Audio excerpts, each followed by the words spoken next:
है दिल में दिलदार सही, अखियाँ उलटी करता ही।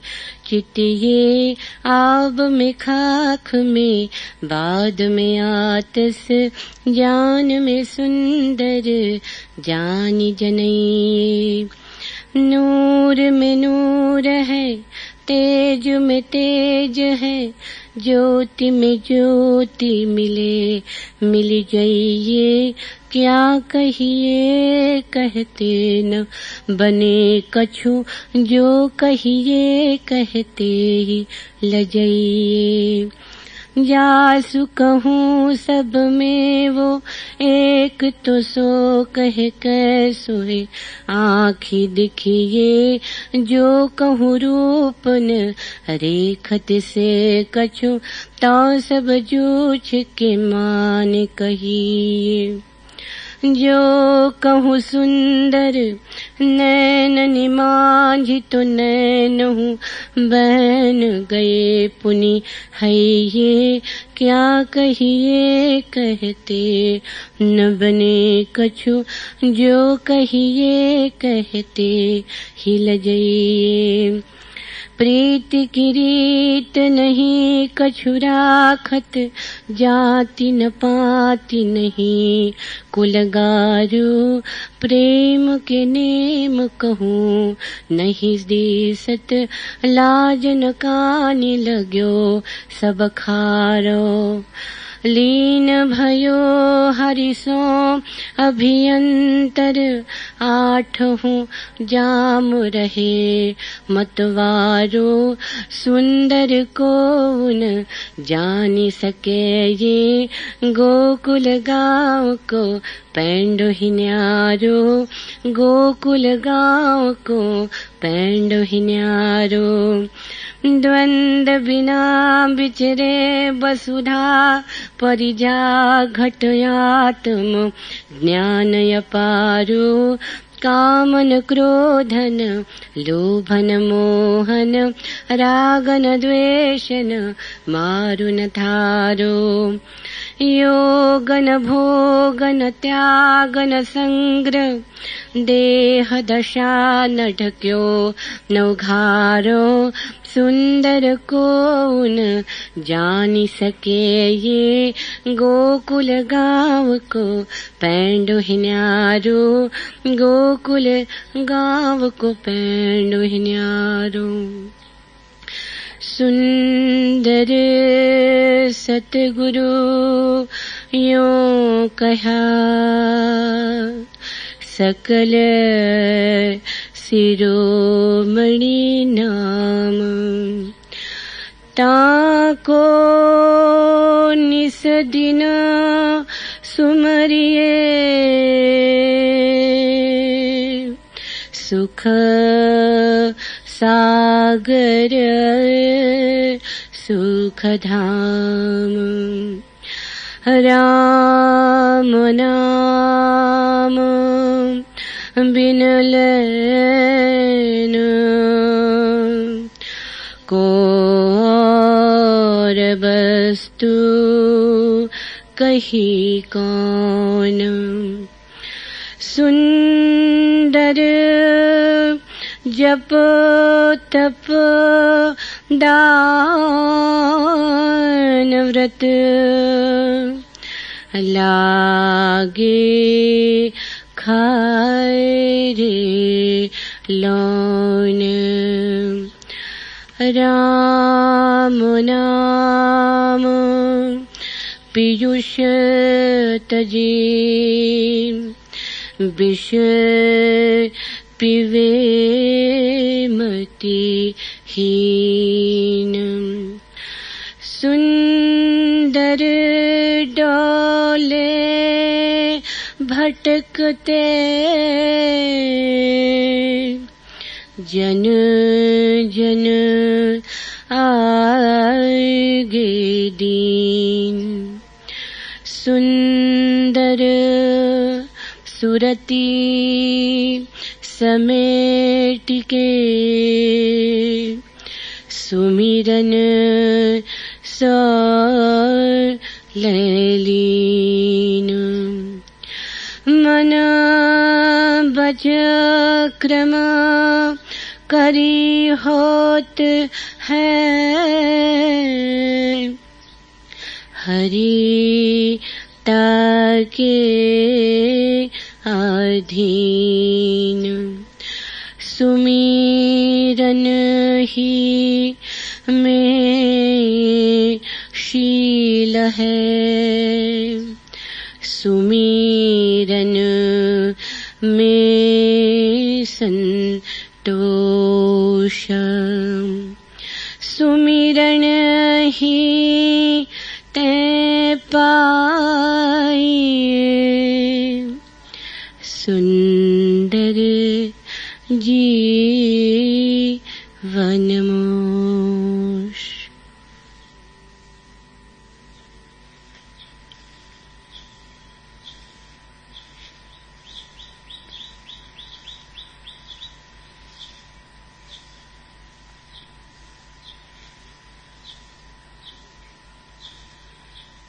जीवन की कुटिया में हूं मैं बुझा हुआ सा दीपक। आशा के मंदिर में हूं मैं बुझा हुआ सा दीपक। बुझा हुआ सा दीपक हूं मैं, बुझा हुआ सा दीपक। कजराए दीवट पर धरा हूं यूं कुटिया में हाय। जैसे कोयल शीस नवाकर अंबुआ पर सो जाए। जैसे श्यामा गाते गाते कोहरे में खो जाए। जैसे दीपक आग में अपने आप भस्म हो जाए। विरह में जैसे आंख किसी कुंवारी की पथरा जाए। बुझा हुआ सा दीपक हूं मैं, बुझा हुआ सा दीपक। आत्म हृदय जीवन मृत्यु सतयुग कलयुग माया। हर रिश्ते पर मैंने अपने नूर का जाल बिछाया। चारों ओर चमक कर अपनी किरणों को दोहराया। जितना ढूंढा उतना खोया, खोकर खाक न पाया। बीत गए युग लेकिन सागर मुझ तक कोई न आया। बुझा हुआ सा दीपक हूं मैं, बुझा हुआ सा दीपक। आदमी एक अंधेरा है। आदमी है अमावस की रात। और दिवाली तुम बाहर कितनी ही मनाओ, भीतर का अंधेरा बाहर के दियों से कटता नहीं, कटेगा नहीं। धोखे तुम अपने को कितने ही दो, पछताओगे अंततः। देखते हो, दिवाली हम मनाते हैं अमावस की रात। वह हमारे धोखे की कथा है। रात है अमावस की, दियों की पंक्तियां जला लेते, पर दिए तो होंगे बाहर। दिए तो भीतर नहीं जा सकते। बाहर की कोई प्रकाश की किरण भीतर प्रवेश नहीं कर सकती। भीतर की अमावस तो भीतर अमावस ही रहती। बाहर की पूर्णिमा कितनी ही बनाओ, तुम तो भीतर जानते ही रहोगे कि बुझे हुए दीपक हो। तुम तो भीतर रोते ही रहोगे। तुम्हारी सब मुस्कुराहटें भी तुम्हारे आंसुओं को छुपाने में असमर्थ है। और छुपा भी लें तो सार क्या, मिटाने में तो निश्चित ही असमर्थ है। धोखे छोड़ो, इस सीधे सत्य को स्वीकार करो कि तुम बुझे हुए दीपक हो। होने की जरूरत नहीं है, होना तुम्हारी नियति भी नहीं है। ऐसा होना ही चाहिए, ऐसा कोई भाग्य का विधान नहीं। अपने ही कारण तुम बुझे हुए हो। अपने ही कारण चांद नहीं उगा। अपने ही कारण भीतर प्रकाश नहीं जगा। कहां भूल हो गई, कहां चूक हो गई। हमारी सारी जीवन ऊर्जा बाहर की तरफ यात्रा कर रही है। इस बहिर यात्रा में ही हम भीतर अंधेरे में पड़े। यह ऊर्जा भीतर की तरफ लौटे तो यही ऊर्जा प्रकाश बनेगी। यह ऊर्जा ही प्रकाश है। तुम्हारे सारा प्रकाश बाहर पड़ रहा है, वृक्षों पर, पर्वतों पर, पहाड़ों पर, लोगों पर, लेकिन तुम एक अपने पर अपनी रोशनी नहीं डालते। सबको देख लेते हो, अपने प्रति अंधे रह जाते हो। और सबको देखने से क्या होगा? जिसने अपने को न देखा उसने कुछ भी न देखा। आज के सूत्र तुम्हारे भीतर का दिया कैसे जले, सच्ची दिवाली कैसे पैदा हो, कैसे तुम भीतर चांद बनो, कैसे तुम्हारे भीतर चांदनी का जन्म हो, उसके सूत्र बड़े मधु भरे। सुंदर ने बहुत प्यारे वचन कहे, पर आज के सूत्रों का कोई मुकाबला नहीं। बहुत रस भरे, पियोगे तो जी उठोगे, ध्यान धरोगे इन पर, संभल जाओगे, डुबकी मारोगे इनमें तो तुम जैसे हो वैसे मिट जाओगे, और तुम्हें जैसा होना चाहिए वैसे प्रकट हो जाओगे।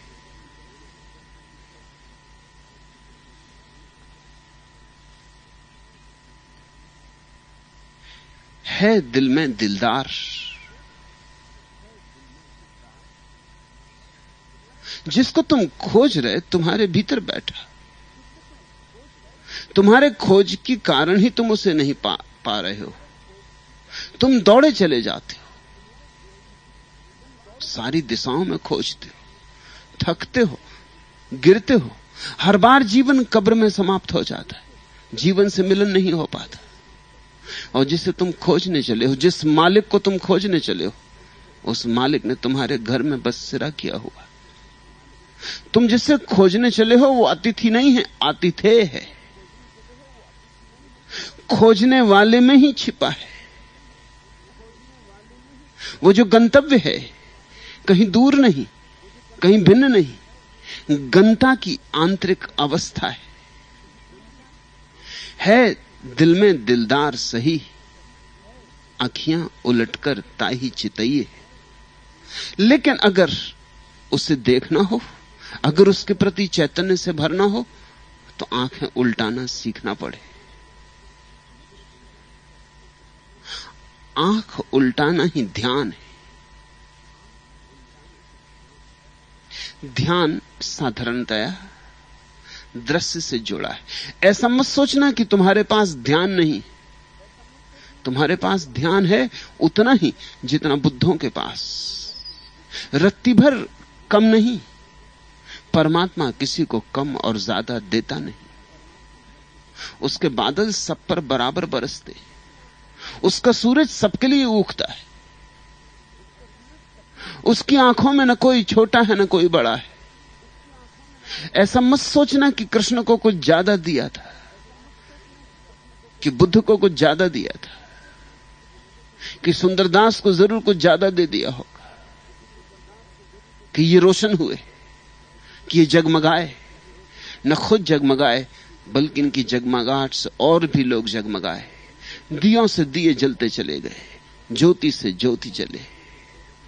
जरूर इन्हें कुछ ज्यादा दे दिया होगा छिपा के,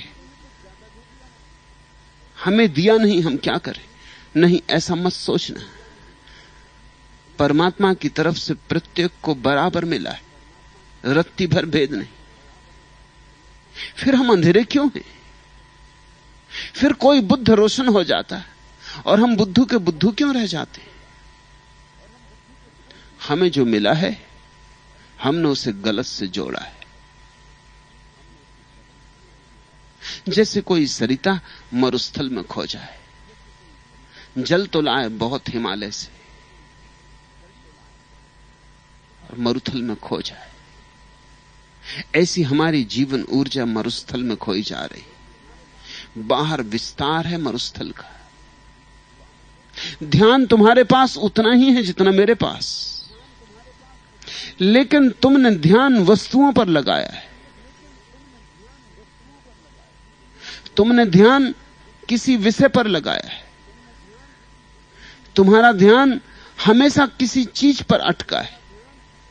चीजों को गिर जाने दो, चीजों को हट जाने दो, विषय वस्तु से मुक्त हो जाओ, मात्र ध्यान को रह जाने दो, निरालंब, और आंख भीतर मुड़ जाती। निरालंब ध्यान का नाम समाधि,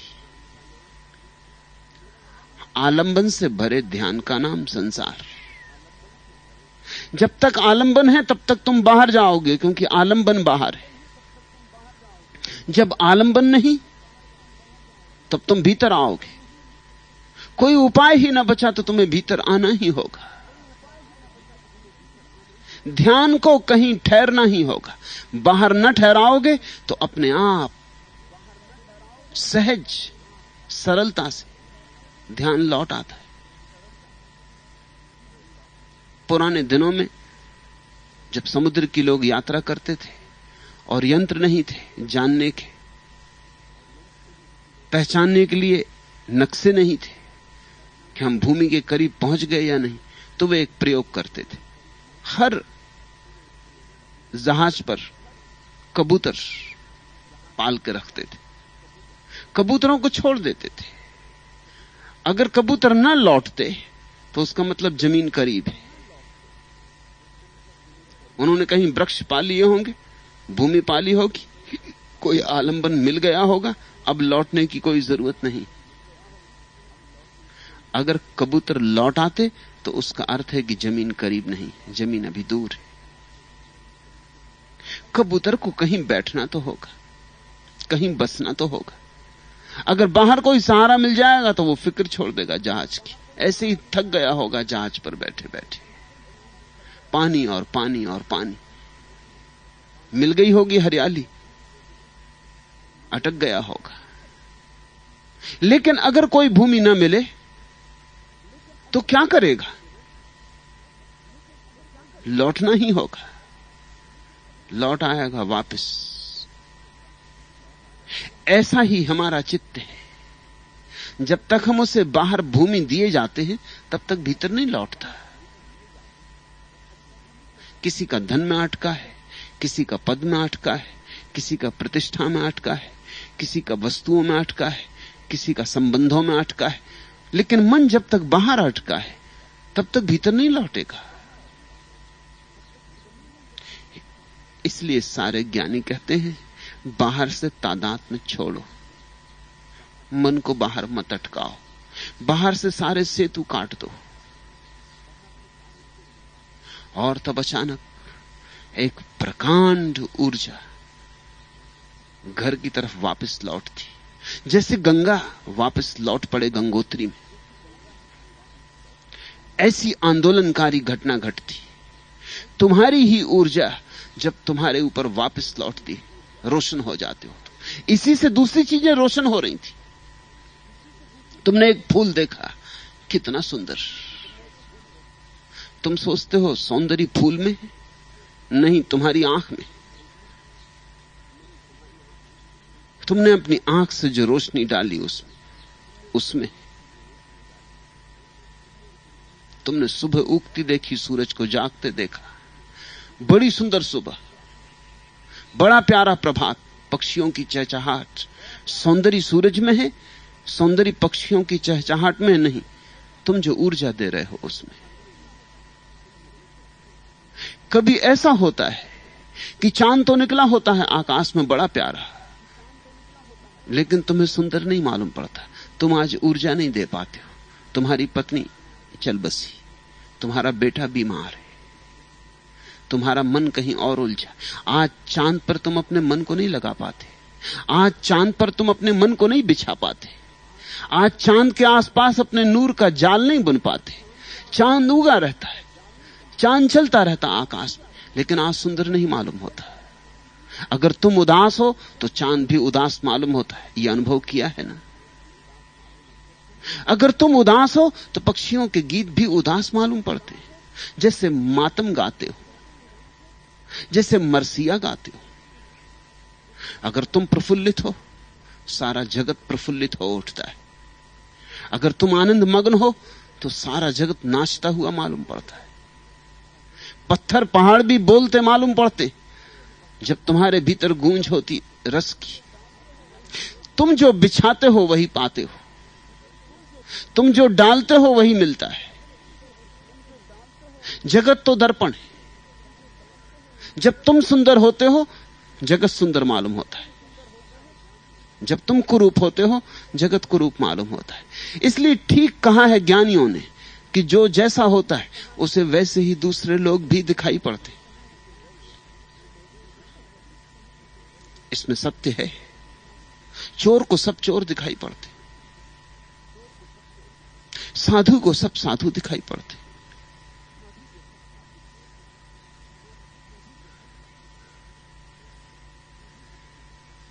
हमारी दृष्टि सृष्टि करती है। हमारी दृष्टि बड़ी सृजनात्मक है। हम जो डालते हैं वही लौट आता है।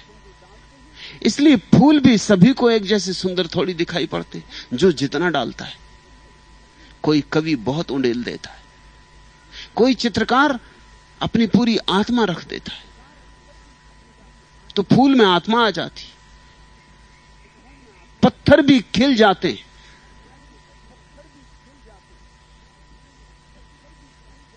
तुम्हारे ऊपर निर्भर है। तुम इस बाहर के जगत को जितना सुंदर पा रहे हो, ये सब तुम्हारा ही सृजन है। जवान आदमी शरीर के सौंदर्य को देख पाता है, बूढ़ा नहीं देख पाता। जैसे जैसे बुढ़ापा आने लगता है वैसे वैसे शरीर का सौंदर्य दिखाई पड़ना बंद होने लगता है। जब भीतर ही मौत की आवाज सुनाई पड़ने लगे तो बाहर भी मौत के कदमों की प्रतिध्वनि होने लगती। युवा मन अभी भरा होता बड़ी वासनाओं से, बड़ी कामनाओं से, बड़े सपने उसमें बसे होते। उन्हीं वासनाओं को, उन्हीं कामनाओं को, उन्हीं सपनों को अपने चारों तरफ फैलाता है। पुरुष स्त्रियों में उलझ जाते हैं, स्त्रियां पुरुषों में उलझ जाती। लेकिन एक घड़ी आती जब तुम्हारे भीतर की जीवन ऊर्जा सिकुड़ने लगती, जब तुम्हारे पत्ते झड़ने लगते, जब तुम्हारे चेहरे पर झुर्रियां पड़ने लगती, जब तुम्हारे पैर कपने लगते, जब मौत दस्तक देने लगती, तब तुम्हें चारों तरफ जगत में मौत की दस्तक सुनाई पड़ती। इसे अगर तुम समझ लो तो तुम्हें ध्यान की एक महत्वपूर्ण बात समझ में आ जाए। हम अपने ध्यान से ही अपने चारों तरफ के जगत को निर्मित करते हैं। हमारी आंख सिर्फ देखती नहीं, बनाती, निर्माण करती। आंख आंख में भेद है, इसलिए एक ही चीज में किसी को कुछ दिखाई पड़ता है, किसी को कुछ और दिखाई पड़ता है। यही आंख जब बाहर जाती ही नहीं, जब बाहर से सारा रस संबंध छोड़ देती, तो अंतर्मुखी होती, तब तुम्हारे भीतर के जगत का जन्म होता है। तब खिलता कमल आत्मा का है। दिल में दिलदार सही, आंखियां उलटकर ताही चितइए। देखना हो उस मालिक को तो कहीं और जाने की जरूरत नहीं। न काशी, न काबा, न गिरनार, न बोध गया, कहीं जाने की कोई जरूरत नहीं। मालिक भीतर बैठा है। बुद्ध को बोध गया में थोड़ी मिला था, संयोग की बात थी कि बोध गया में बैठे थे, मिला तो भीतर था। अब कैसा आदमी पागल है, बुद्ध को भीतर मिला था। बुद्ध गया तो संयोग वसात, कहीं तो रहते। बुद्ध गया में ना होते तो कहीं और होते, कहीं तो होना ही होता। लेकिन आदमी अजीब पागल है। सारी दुनिया से लोग बोध गया आते, बुद्ध को मिला भीतर। लोग जा रहे हैं बोध गया। यही चूक हो जाती। तुम भी भीतर चलो। वहीं बोध गया है, वहीं काबा है, वहीं गिरनार है, वहीं काशी है। दिल में दिलदार सही, आंखियां उलटकर ताही चितइए। और जैसे ही तुम्हारी आंख बदली, तुम्हारी आंख भीतर देखने लगी, वैसे ही जीवन के सारे मूल्य रूपांतरित हो जाते। कल तक जो मूल्यवान मालूम पड़ता था, आज मूल्यहीन मालूम होने लगता। कल तक जिस पर कोई ध्यान ही ना दिया था, आज अचानक बहुत बहुमूल्य हो जाता। कल तक सोचते थे धन सब कुछ, अब लगता है प्रेम सब कुछ। और ख्याल रखना, धन और प्रेम का जोड़ नहीं बैठता, इसलिए धनी आदमी अक्सर प्रेम शून्य हो जाता है।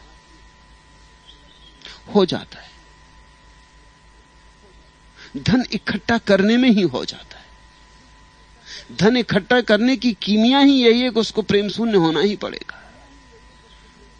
धन इकट्ठा करना अति कठोरता से ही संभव है, उस कठोरता में ही चूक जाता है। प्रेमी बांटता है, बांटने से कहीं धन इकट्ठा हुआ? धन तो इकट्ठा करने से इकट्ठा होता है। धन का गणित और प्रेम का गणित उल्टा है, उनके अर्थशास्त्र अलग है। धन इकट्ठा करने से इकट्ठा होता है, बांटने से कम हो जाता है। प्रेम बांटने से बढ़ता है, इकट्ठा करने से कम हो जाता है। उनका मेल कैसे होगा? वे यात्रा पथ अलग है।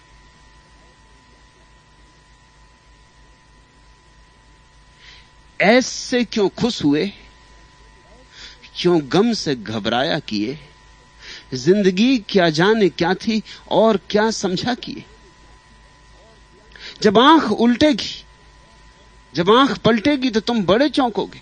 जिंदगी क्या जाने क्या थी और क्या समझा किए? कुछ का कुछ करते रहे, अपने हाथ से जहर के बीज बोते रहे,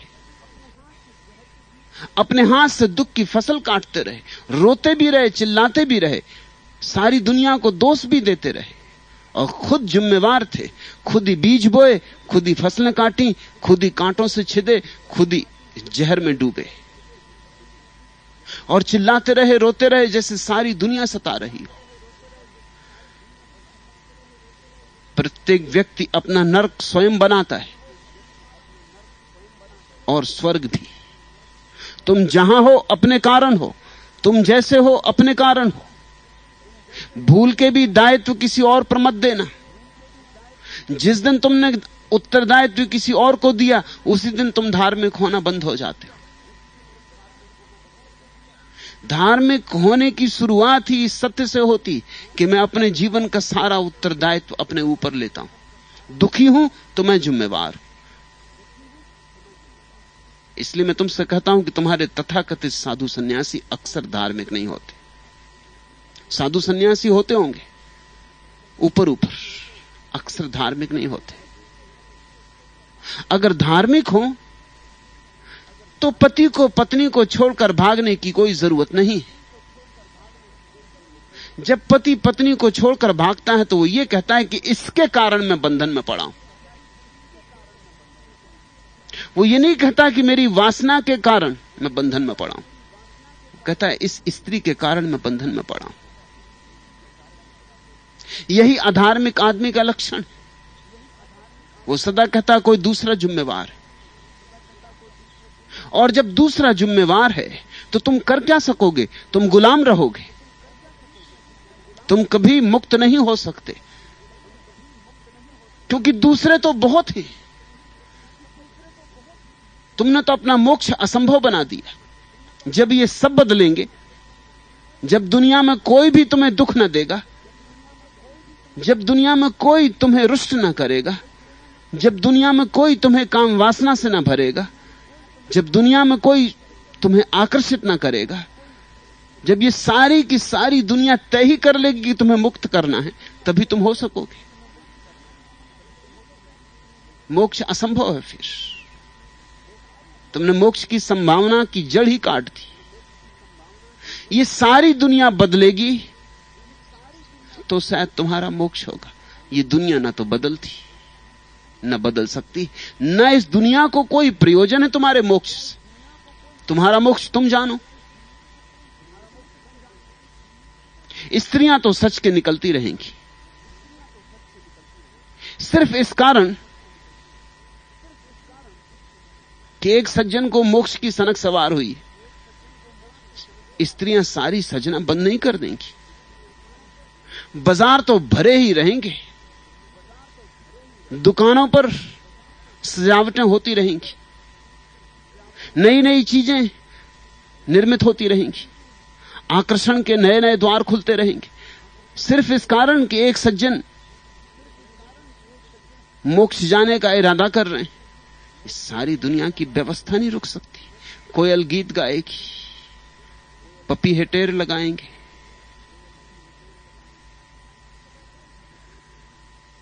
ये सब चलता रहेगा, ये सब ऐसा ही चलता रहेगा। तुमसे किसको क्या लेना देना है? लेकिन तुम कहते हो स्त्री के कारण मैं बंधन में पड़ा हूं, तो तुम कहां भाग कर जाओगे? तुम जहां भी भाग कर जाओगे, स्त्री सब जगह मौजूद है, स्त्री तत्व सब जगह मौजूद है। तुम कहां भाग कर जाओगे? इस पृथ्वी पर कहीं भी तुम रहोगे, तुम तो तुम ही रहोगे। तुम्हारा मन तो उन्हीं वासनाओं के जालों से भरा होगा। धन छोड़ दोगे, एक लंगोटी पकड़ लोगे, लेकिन लंगोटी ही उतने जोर से पकड़ लोगे जितने जोर से लोग साम्राज्य पकड़ते। तुमने जनक की कहानी सुनी ना? एक सन्यासी ने अपने शिष्य को जनक के पास भेजा। शिष्य बहुत दिन से जनक की खबरें सुनता था, अपने गुरु के पास था, कुछ उसे हो भी नहीं रहा था। आखिर गुरु ने कहा कि तू ऐसा कर, तू जनक के पास जा, शायद तुझे वहां हो जाए। खबरें उसने बहुत सुनी थी, सोचा चलो देख ही आएंगे। होने का तो भरोसा नहीं था, क्योंकि ऐसे सदगुरु को पाके नहीं हुआ, सर्वत्यागी को पाकर नहीं हुआ, तो जनक तो भोगी है, उसको पाकर क्या होगा? फिर भी गुरु ने भी कहा, मन में भी बहुत दिन से खबरें सुनी थी, जाने का भाव भी था, राजधानी भी दिखाएंगे, बहुत दिन से राजधानी भी नहीं गए थे, राजमहल का भी रंग रूप दिखाएंगे। तो चला गया। जब पहुंचा, सांझ होने को थी, जनक का दरबार सजा था, सुंदर नर्तकियां नाचती थी, शराब ढाली जा रही थी।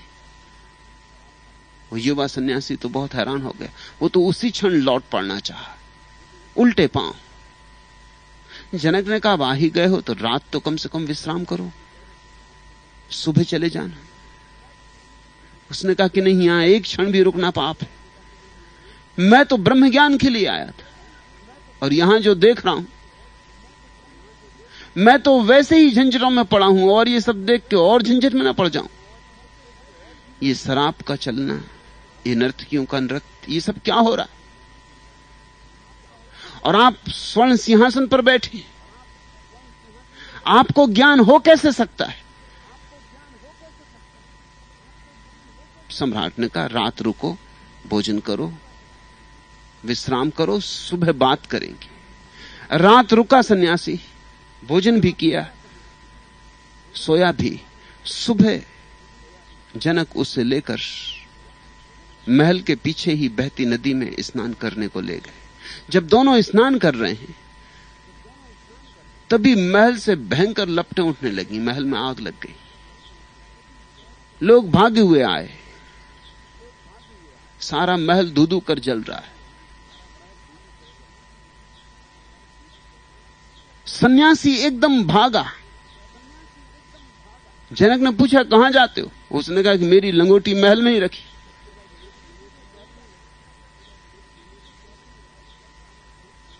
और आप यहां क्या खड़े कर रहे हैं? महल जल रहा है। जनक ने कहा, उसमें मैं क्या कर सकता हूं? मेरा क्या लेना देना है? महल जल रहा है, मैं देख रहा हूं। लेकिन तेरी लंगोटी से बहुत मोह है। बहुत तादाद में। लंगोटी क्या जल रही जैसे तू जल रहा है, महल जल रहा है। सो क्या हुआ, आज नहीं कल हम भी जल जाएंगे। ये महल सदा रहने वाली तो कोई बात नहीं, कभी ना कभी गिरेगा, कभी ना कभी जलेगा। सो आज जल रहा है, मैं देख रहा हूं, मैं साक्षी हूं, मैं गवाह हूं,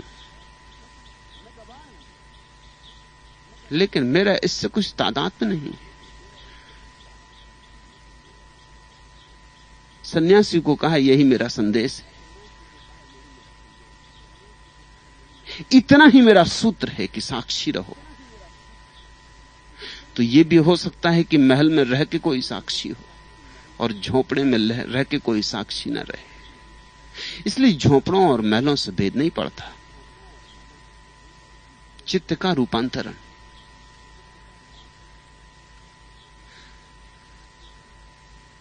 जो आदमी कहता है कि घर को छोड़ूंगा, दुकान को छोड़ूंगा, जंगल जाऊंगा तभी परमात्मा को पाऊंगा, वह समझा ही नहीं। धर्म की बात अभी उससे बहुत दूर।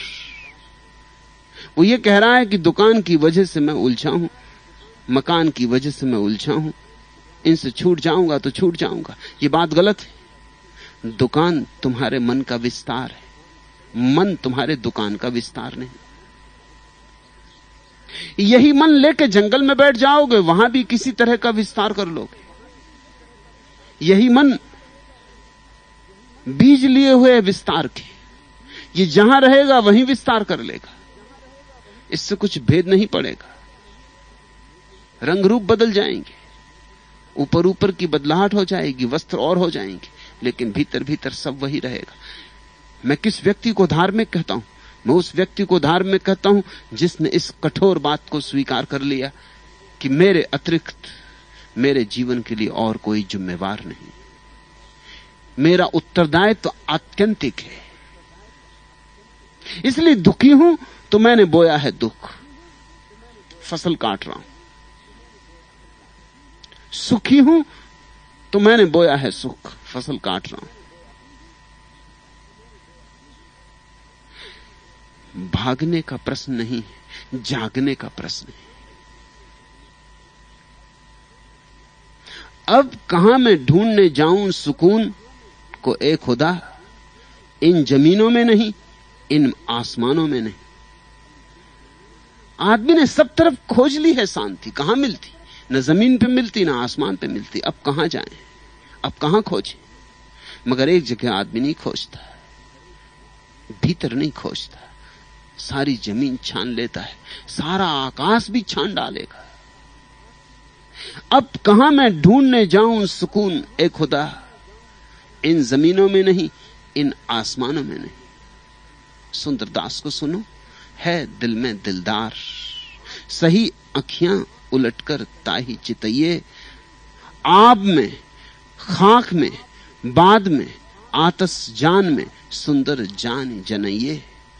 और ऐसा भी नहीं है कि सिर्फ भीतर ही है, मगर भीतर उसका साक्षात्कार पहले हो जाए तो फिर बाहर सब जगह भी मिलता है। बाहर भी है, मगर बाहर तभी है जब भीतर जान लिया गया हो। भीतर पहचान ना हो तो बाहर पहचान नहीं होती। तुम लाख कहो कि वृक्ष में भी परमात्मा, जब तक तुम्हें अपने भीतर अनुभव नहीं हुआ, तुम्हें वृक्ष में परमात्मा अनुभव नहीं हो सकता। कहना हो तो कहो, अच्छा लगता हो तो दोहराते रहो, मगर जिसे स्वयं में अनुभव नहीं हुआ उसे कहीं और अनुभव नहीं हो सकता। अनुभव की पहली चिंगारी स्वयं के भीतर उठनी चाहिए, क्योंकि वहीं से हम निकटतम हैं परमात्मा के। अगर निकटतम में नहीं मिलता तो दूर में कहां मिलेगा? एक बार भीतर दिख जाए तो फिर सब तरफ दिखने लगता है। जिसने अपने में पाया उसने फिर सब में पाया। फिर ऐसा ही नहीं कि मनुष्यों में ही दिखता है, पशु पक्षियों में भी दिखने लगता है। ऐसा ही नहीं कि पशु पक्षियों में दिखता है, वृक्षों में भी दिखने लगता है, पत्थर पहाड़ों में भी दिखने लगता है। जैसे जैसे भीतर पकड़ गहरी होती, भीतर पहुंच गहरी होती, वैसे वैसे सारे अस्तित्व में भी तुम्हारी आंख गहरी होने लगती। एक ऐसी घड़ी आती, बाहर और भीतर का भेद मिट जाता है। वही होता है, न कुछ बाहर है न कुछ भीतर है। अभी तो भीतर चलना पड़े। पहली यात्रा भीतर की, फिर सब मंदिर सच हो जाते, फिर सब मस्जिदें सच हो जाती, फिर सब गुरुद्वारे सच हो जाते, मगर पहले भीतर का द्वार खुले। नहीं तो पटको सिर मंदिरों में, मस्जिदों में, गुरुद्वारों में, शिवालयों में सिर भी घिसेगा, पत्थर भी घिसेंगे और कुछ परिणाम ना होगा। एक बार भीतर का द्वार खोलो, वहां मंदिर खुल जाए तो मंदिर की सुवास सारे जगत में व्याप्त हो जाती। ये तेरा तस्वर है या तेरी तमन्नाएं? दिल में कोई रह रहे के दीपक से जलाए, जिस सिमत न दुनिया है ए दोस्त न उकबा है, उस सिमत मुझे कोई खींचे लिए जाए। भीतर जाना होगा, वहां ना यह दुनिया है न वह दुनिया है, वहां कुछ भी नहीं है, वहां शून्य है। घबराहट भी लगेगी, भय भी होगा, क्योंकि बिल्कुल अकेले रह जाओगे और बिल्कुल एकांत होगा। ऐसा एकांत घने से घने जंगल में नहीं होता, क्योंकि वृक्ष होते हैं, पशु पक्षी होते हैं, संग साथ होता है। लेकिन अपने भीतर जब तुम जाओगे तब तुम पहली दफा वीरान में गए, वहां कोई भी नहीं। और मजे की बात तो यह है, जैसे जैसे उतरोगे सीढ़ियां वैसे वैसे पाओगे तुम भी कहां हो। एक शून्य है, एक विराट शून्य है। ये तेरा तस्वर है या तेरी तमन्नाएं? कौन मुझे खींचे लिए जा रहा है? ये तेरी कल्पना है या तेरी अभिप्सा? ये तेरा तस्वर है या तेरी तमन्नाएं? ये तेरा तस्वर है या मेरी तमन्नाएं? दिल में कोई रह रहे के दीपक से जलाए, जिस सिमत न दुनिया है ए दोस्त न उकबा है, उस सिमत मुझे कोई खींचे लिए जाए। वहां ना यह लोक न वह लोक, न जमीन न आसमान, वहां तो विराट शून्य है।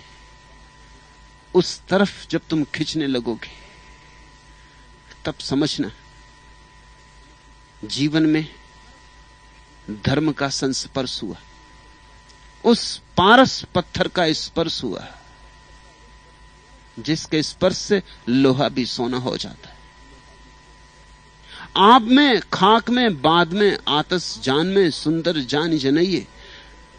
सुंदरदास कहते हैं मिट्टी में भी वही है, हवा में भी वही है, पानी में भी वही है, आग में भी वही है। एक बार जानो अपने भीतर, फिर तुम जानोगे सबके भीतर वही है। और ऐसा ही नहीं कि तुम ही जानोगे, जिस दिन तुम जानोगे उस दिन तुम दूसरों को भी जनाने लगोगे, तुम्हारी मौजूदगी जनाने लगेगी। तुम एक प्रतीक हो जाओगे, तुम एक इशारे बन जाओगे, तुम एक आकर्षण बन जाओगे लोगों के लिए। तुम्हें देखकर लोग अपने भीतर मुड़ने लगेंगे, तुम्हारे पास बैठकर शांत होने लगेंगे, तुम्हारे पास बैठकर उनके भीतर भी दिए जगमगाने लगेंगे। दिल में कोई रह रहे के दीपक से जलाए। नूर में नूर है, तेज में तेज है, ज्योति में ज्योति मिले मिली जाइए। क्या कहिए कहते न बने, कछ जो कहिए कहते ही लजाइए। बड़ा मधुसिक्त वचन है। नूर में नूर है, परमात्मा प्रकाश में प्रकाश है, तेज में तेज है, ज्योति में ज्योति मिले मिली जाइए। और जब तुम्हारे भीतर तुम्हारे ध्यान की ज्योति उसकी विराट ज्योति में मिलने लगे तो डरना मत, भयभीत मत होना, खोने में संकोच मत कर जाना। जैसे बूंद सागर में गिरती हो तो घबराती तो होगी, भयभीत तो हो जाती होगी, प्राण बड़े संकट में तो पड़ते होंगे, चिंता तो उठती होगी कि मैं खोई, कि शायद अब मैं कभी जैसी थी वैसी ना हो सकूंगी। ये मेरा रूप गया, ये मेरा रंग गया, ये मेरी परिधि गई, ये मेरी परिभाषा गई, ये मेरा नाम गया, ये मेरा धाम गया, ये मैं गई।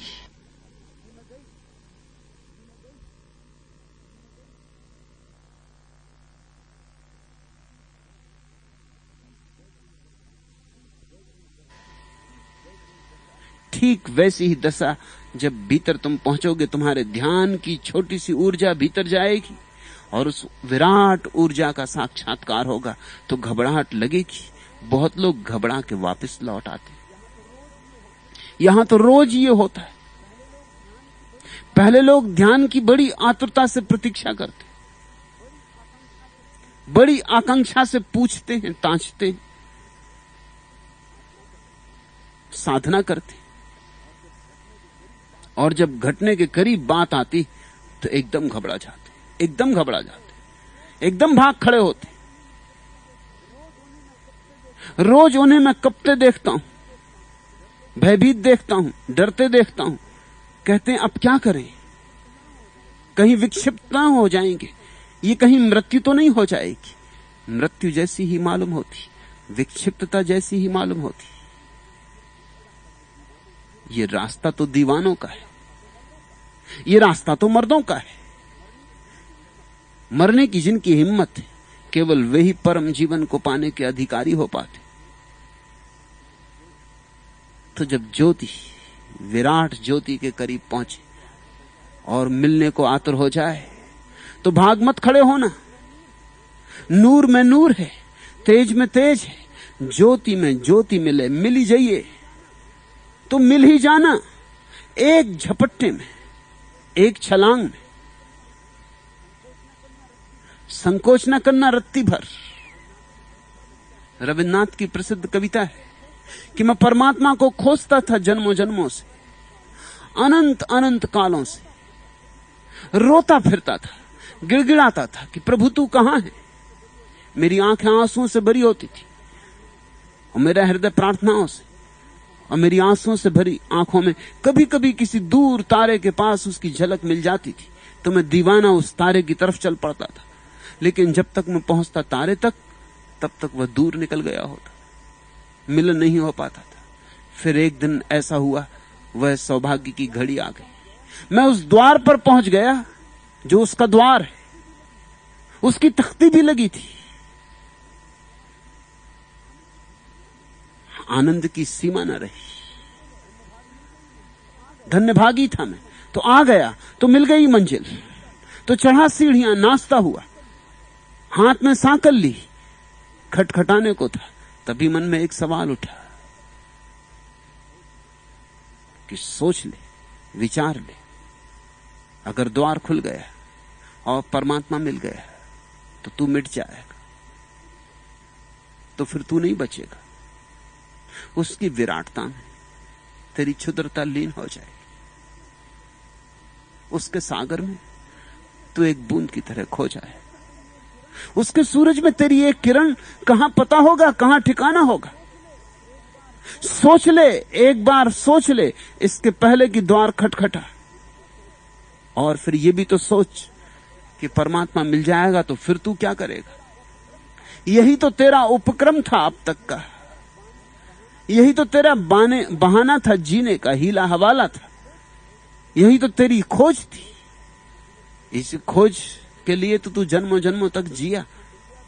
अगर परमात्मा मिल गया तो फिर क्या करेगा। ये दो प्रश्न ऐसे कठिन थे कि रविन्द्रनाथ ने कहा है कि मैंने धीरे से, आहिस्ता से सांकल छोड़ दी कि कहीं बज ही ना जाए, और जूते भी अपने हाथ में ले लिए कि कहीं उतरते वक्त सीढ़ियों पर चूं चरन मरर आवाज ना हो जाए, कहीं पता ना चल जाए कि कोई द्वार पर है, मेरे बिना बजाए ही कहीं द्वार ना खोल दिया जाए। और फिर जो मैं भागा हूं तो मैंने पीछे लौट कर नहीं देखा। अब फिर खोजता हूं, फिर पूछता हूं मंदिरों में, मस्जिदों में, गुरुद्वारों में, परमात्मा कहां है। अब फिर खोजता हूं द्वार द्वार दरवाजे दरवाजे, भटकता हूं चांद तारों पर। और मजा यह है कि मुझे भीतर मालूम है कि कहां है, बस उस जगह को छोड़ के सब जगह खोजता हूं। ख्याल रखना, यह कविता ही नहीं है, यह रविन्द्रनाथ का आंतरिक अनुभव है। यह ध्यानियों को होता है। ऐसी कविता सिर्फ कविता नहीं हो सकती। ऐसी कविता तो जो समाधि के द्वार पर खड़ा हुआ हो, बूंद जिसकी सागर के किनारे जाके खड़ी हो गई हो, उसके ही भीतर उमक सकती है। ये गहरे अनुभव पर आधारित है। इसलिए रविन्द्रनाथ साधारण कवि नहीं, वे उसी कोटि के कवि हैं जिस कोटि के कवियों को हम ऋषि कहते हैं। उपनिषद के ऋषि, वेद के ऋषि। उनकी कविताएं कविताएं नहीं, ऋचाएं।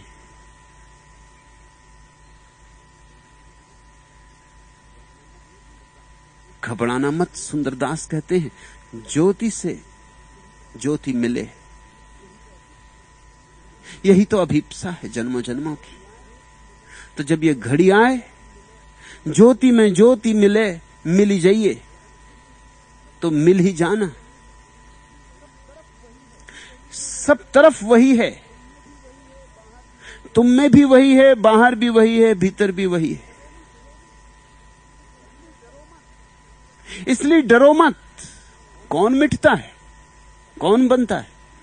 सब बनाओ उसका, सब मिटाओ उसका, सब उसकी लहरें, सब उसकी तरंगे। रात को तारों से, दिन को जल रहा है खाक से। कौन है जिससे नहीं सुनते तेरा अफसाना हम? उसकी ही कहानी है, उसी की दास्तान चल रही।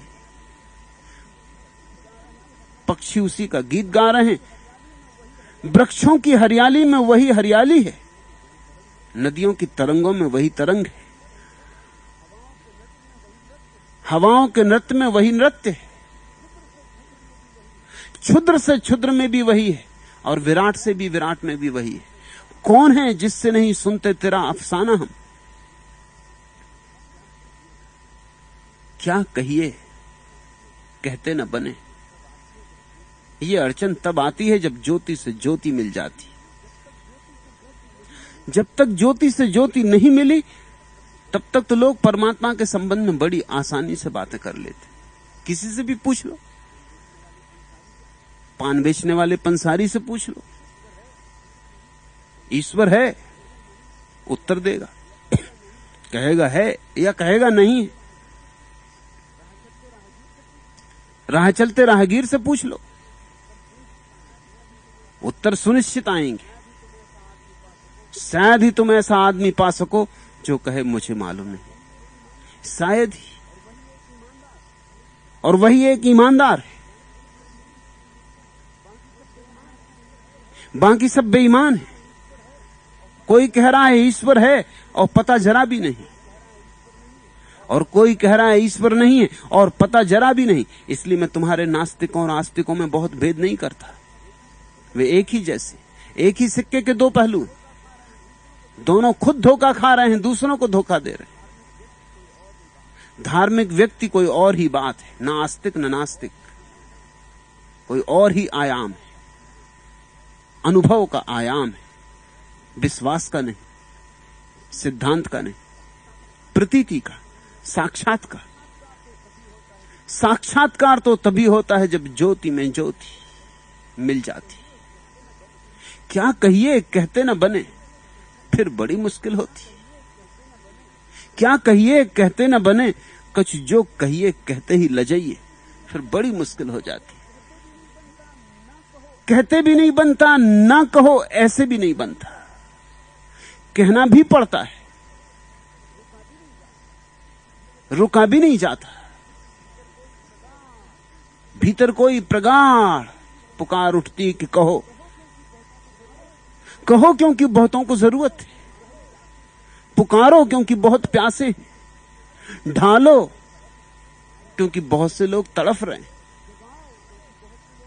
जगाओ क्योंकि बहुत से लोग सोए। स्वाभाविक रूप से आनंद को बांटने की आकांक्षा उठती, बड़े प्रबल वेग से, तूफान की भांति, जो संभाली नहीं जा सकती। नहीं कहते भी नहीं बनता और कहते भी नहीं बनता, क्योंकि जो भी कहो वो अनुभव के सामने छोटा पड़ता है, ओछा पड़ता है। जो भी कहो अनुभव के सामने फीका पड़ता है। जो भी कहो झूठा मालूम पड़ता है। कहां अनुभव और कहां शब्द, कोई तालमेल नहीं मालूम पड़ता। जैसे शिखरों पर घटी घटना को अंधेरी घाटियों में खींच लाए, जैसे कोई कमल को कीचड़ कहे।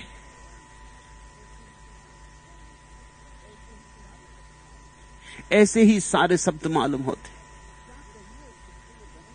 क्या कहिए कहते न बने, कछु जो कहिए कहते ही लजाइए। इसलिए जिन्होंने जाना है वो कह कह के लजाते रहे। वो कहते हैं और क्षमा मांगते कि क्षमा कर देना, क्योंकि जो कहना था वो नहीं कहा जा सका, कुछ और कह गए। तुमने देखा नदी के किनारे जाके कभी एक सीधे डंडे को पानी में डाल के देखा? पानी में डालते ही तिरछा मालूम पड़ता है। बाहर निकालो सीधा का सीधा, पानी में डालो तिरछा, तिरछा हो नहीं जाता, दिखाई पड़ता है। ठीक ऐसे ही सत्य जैसे ही शब्द की दुनिया में प्रवेश करता है, तिरछा हो जाता। अनुभव की दुनिया में बिल्कुल सीधा साफ होता है, शब्द की दुनिया में बहुत तिरछा आड़ा टेढ़ा हो जाता है।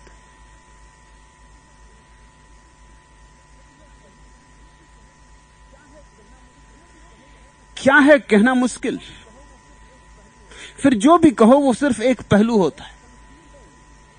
देख शमशीर है ये,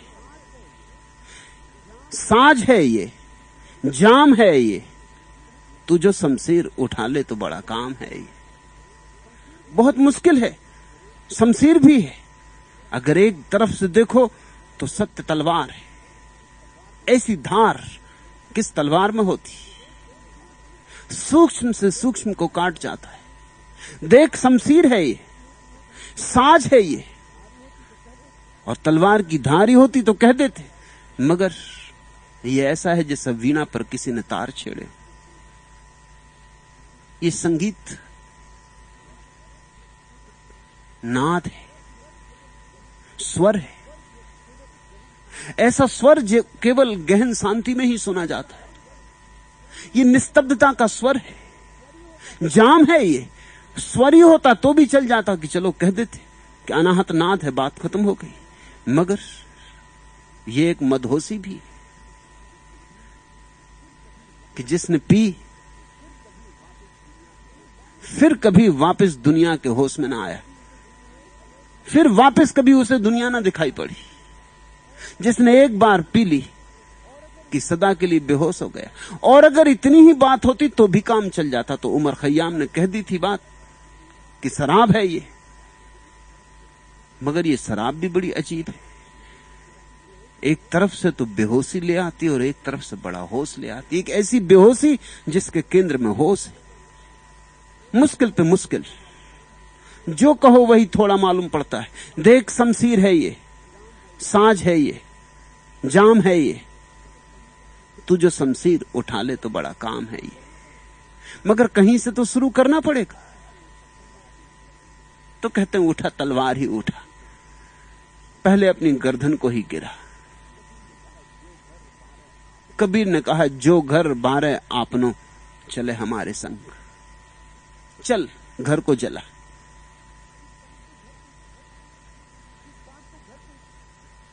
किस बात को घर कहते?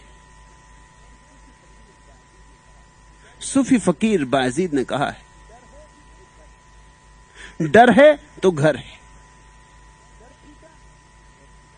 डर छूटा घर छूटा। बड़ी गहरी बात कही। तुम घर बसाते किस लिए हो?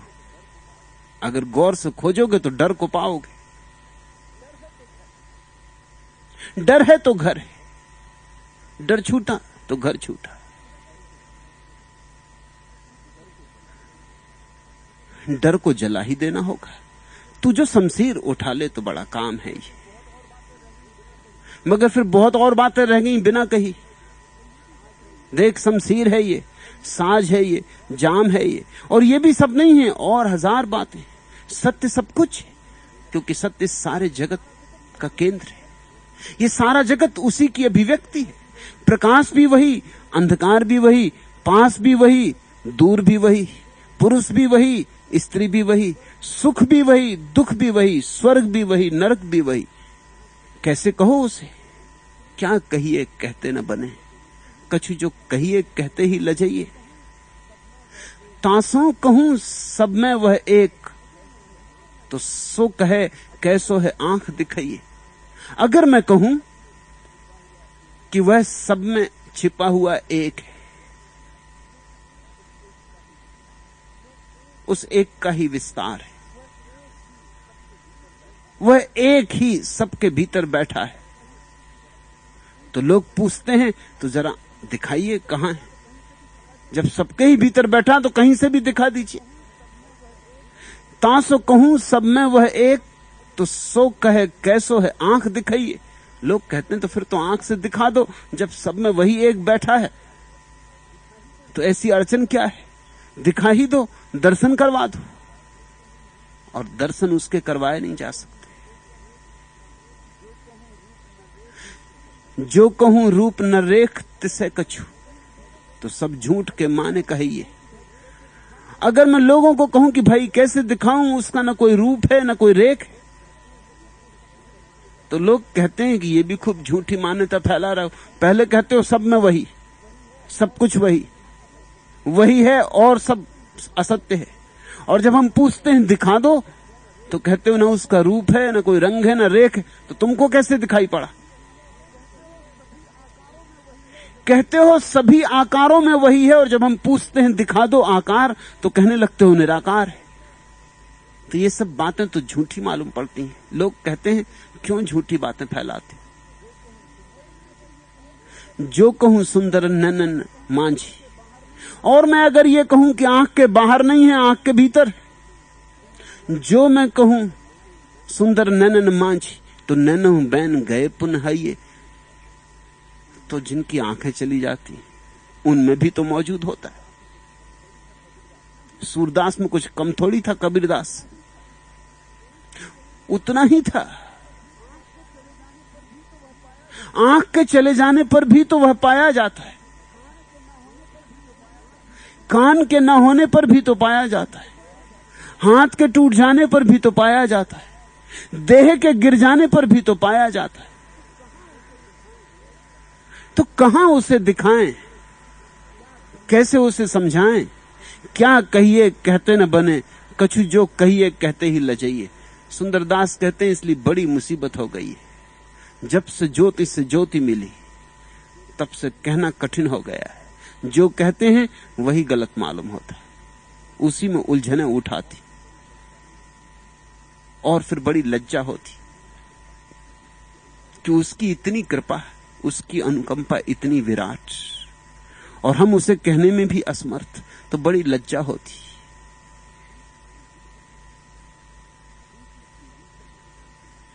प्रीति की रीति नहीं, कछु राखत जाति न पाती नहीं कुल गारो। और उससे जो प्रेम की घटना घटती है, उसकी कोई रीति नहीं है। लोग कहते हैं चलो छोड़ो, नहीं बता सकते परमात्मा को, तो कम से कम रीति बता दो कि हम उसे कैसे जान लें। विधि विधान, कोई तकनीक, कोई उपाय। प्रीति की रीति नहीं कछु, राखत जाति न पाती नहीं कुल गारो।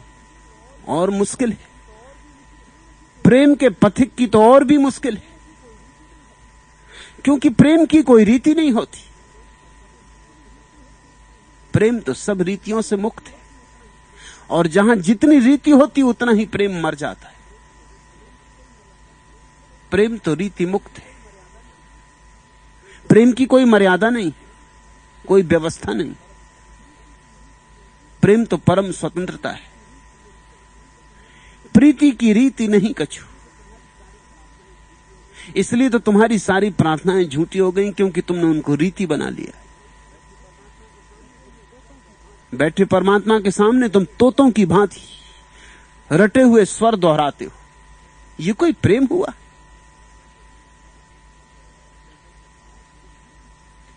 हृदय के भाव उठने दो। जो आज इस क्षण तुम्हारे हृदय में उमगा है वही चढ़ाओ। कोई बंधी बंधाई लीक मत पीटो।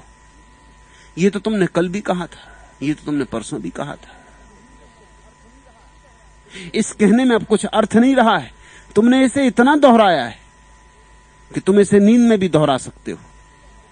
इसमें कोई अर्थ नहीं रहा है, ये अर्थहीन हो गया है। ध्यान रखना, जिस चीज को तुम जितनी बार दोहरा लेते हो उतना ही अर्थहीन हो जाता। इसलिए मैं मंत्रों के बहुत पक्ष में नहीं हूं कि लोग बैठे राम राम राम राम राम राम जपते रहते हैं। राम व्यर्थ हो गए, राम में कुछ अर्थ ही नहीं बचता। इतनी बकवास तुमने राम राम राम राम की कर दी कि उसमें अर्थ कैसे रह सकता है। एक बार भी भाव से कहा जाए तो पर्याप्त है। बिना भाव के दोहरा रहे हो यंत्रवत, इससे कुछ हल नहीं होगा। प्रीति की रीत नहीं कछु राखत, जाति न पात नहीं कुलगारो। न तो वहां कोई भेद है कि कौन पहुंचेगा, कि ब्राह्मण पहुंच सकता है, कि शूद्र नहीं पहुंच सकता है, कि कुलीन पहुंच सकते हैं, अकुलीन नहीं पहुंच सकते। न इस बात का भेद है कि चरित्रवान पहुंच सकते हैं और चरित्रहीन नहीं पहुंच सकते। न इस बात का भेद है कि पुण्यात्मा पहुंच सकते हैं और पापी नहीं पहुंच सकते। पापी भी पहुंच गए, बाल्या भील पहुंच गया, बड़े बड़े पुण्यात्माओं को पीछे ढकेल के पहुंच गए, और मरा मरा जप के पहुंच गया। राम राम भूल ही गया, सीधा साधा आदमी था, बेपढ़ा लिखा था। मंत्र उल्टा सुल्टा हो गया तो भी पहुंच गया। मंत्र से कोई संबंध ही नहीं। यही अर्थ है इस कहानी में बाल्या भील की, कि राम राम की जगह भूल ही गया, मरा मरा जपने लगा, उल्टा कर लिया सब, विधि उल्टी हो गई, फिर भी पहुंच गया। क्योंकि विधियों की गिनती नहीं की जाती, प्रेम का सवाल है। और न मालूम कितने पंडित उन दिनों में राम राम जपते रहे होंगे और नहीं पहुंचे। ये बाल्या कैसे पहुंच गया? ये भाव प्रवण रहा होगा, इसके भीतर एक निर्दोषता रही होगी। प्रेम के नेम कहूं नहीं दिखत, प्रेम के नेम कहूं नहीं दिसत, लाज न कानी लाग्यो सब खारो। और प्रेम के कहीं कोई नियम दिखाई नहीं पड़ते। प्रेम मर्यादा मुक्त है। प्रेम राम जैसा नहीं, प्रेम कृष्ण जैसा है। राम व्यवस्था है, मर्यादा है, नीति नियम है। कृष्ण मर्यादा से मुक्ति, प्रेम, ज्वलंत प्रेम। न कोई नियम है, न कोई व्यवस्था है। इसलिए हमने हिम्मत की, इस देश ने अकेले हिम्मत की इस बात की कि कृष्ण को पूर्णावतार कहा, राम को अंशावतार कहा। कितना ही सुंदर चरित्र हो, कितना ही पुण्यवान चरित्र हो, अगर तुमने प्रेम की मर्यादा शून्य अवस्था नहीं पाई तो तुम अंश रूप में ही पहुंचे हो, पूरे रूप में नहीं पहुंचे। तो तुमने छोटा आंगन, साफ सुथरा आंगन पा लिया है, लेकिन विराट आकाश नहीं पाया। राम सुंदर है, उनके सील में क्या भूल निकाल सकोगे? कृष्ण में भूले ही भूले, उनमें ठीक खोजने चलोगे तो जरा मुश्किल पड़ेगी। लेकिन फिर भी हमने हिम्मत की और कृष्ण को पूर्णावतार कहा, सिर्फ एक कारण से कि प्रेम ही पूर्णता में ले जाता है, क्योंकि प्रेम ही इतनी हिम्मत देता है। ज्योति में ज्योति मिले मिल जाइए। राम तो अगर परमात्मा के सामने खड़े होंगे तो भी मर्यादा का ध्यान रखेंगे, कैसे खड़े हों, कैसे बैठें, क्या कहें क्या न कहें, क्या उचित है क्या अनुचित है। कृष्ण नाचते हुए डूब जाएंगे और शायद कृष्ण को नाचते हुए डूबना भी ना पड़े, कृष्ण नाचते रहे, परमात्मा उनमें डूब जाए, परमात्मा को उनमें डूबना पड़े। सुंदरदास कहते हैं, लाज न कानी लग गयो सब खारो। प्रेम के जगत में तो मर्यादा इत्यादि सब खारी बातें हैं, व्यर्थ की बातें हैं, इनमें कुछ मिठास नहीं।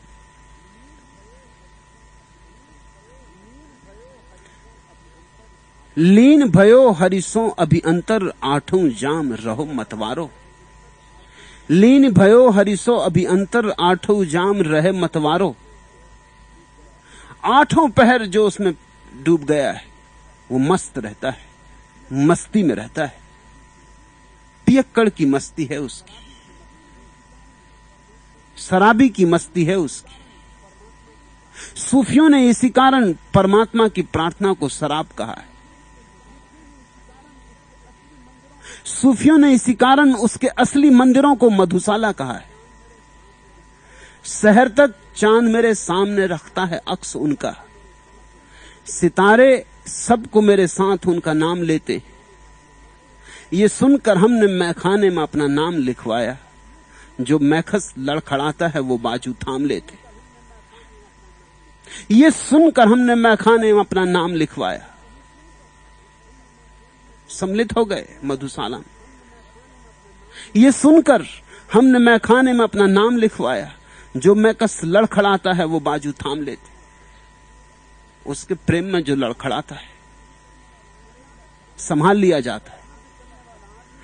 मर्यादा व्यवस्था से चलने वाला आदमी लड़खड़ाता ही नहीं, परमात्मा को संभालने का मौका ही नहीं देता। इसे जरा ख्याल रखना।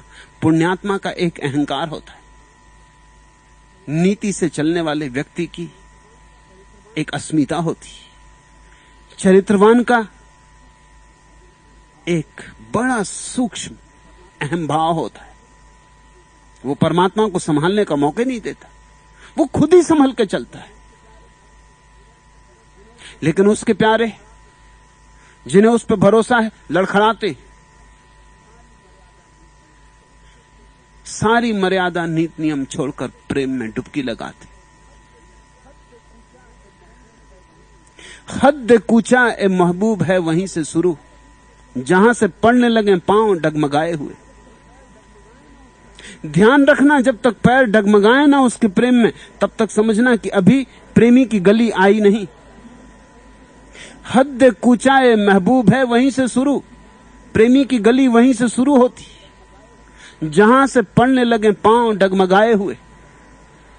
जहां तुम अपने बस में ना रहो,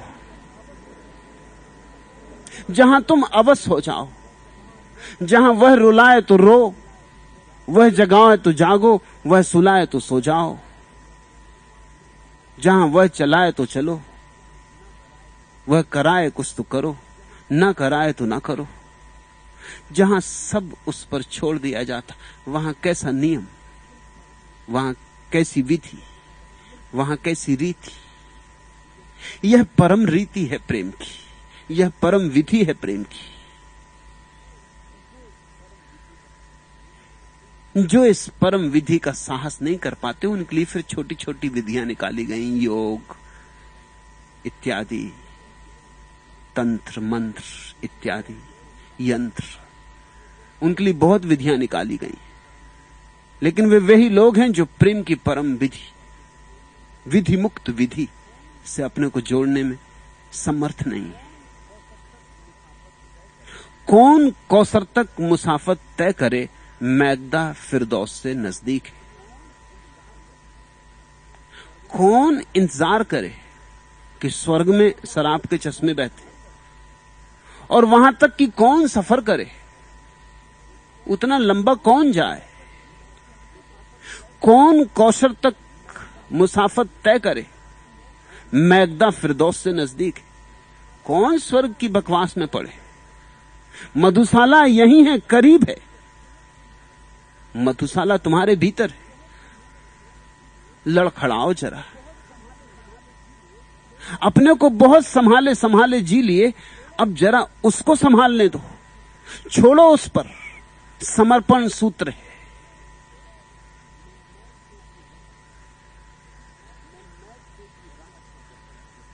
मैं मैगदे की राह से होकर गुजर गया, वरना सफर हयात का काफी तवील था। और जो उसके प्रेम की मस्ती और उसके प्रेम की शराब को पी लिए, उनके लिए रास्ता बिल्कुल छोटा हो गया, शून्य हो गया, ना हो गया, रिक्त हो गया, बचा ही नहीं, एक क्षण में पूरा हो गया। जो उसके प्रेम की मस्ती में न डूबे, उनका रास्ता बड़ा लंबा है, फिर भी वे कभी पहुंचेंगे ये संदिग्ध है। प्रेमी बिना चले पहुंच जाता है। प्रेम शून्य व्यक्ति चलता ही रहे तो भी नहीं पहुंचता है। मुझे उठाने को आया है वाइजे वाना, जो उठा सके तो मेरा सागरे शराब उठा। किधर से बर्फ चमकती है देखें एवाइज, मैं अपना जाम उठाता हूं, तू अपनी किताब उठा। मुझे उठाने को आया है वाइजे जाना।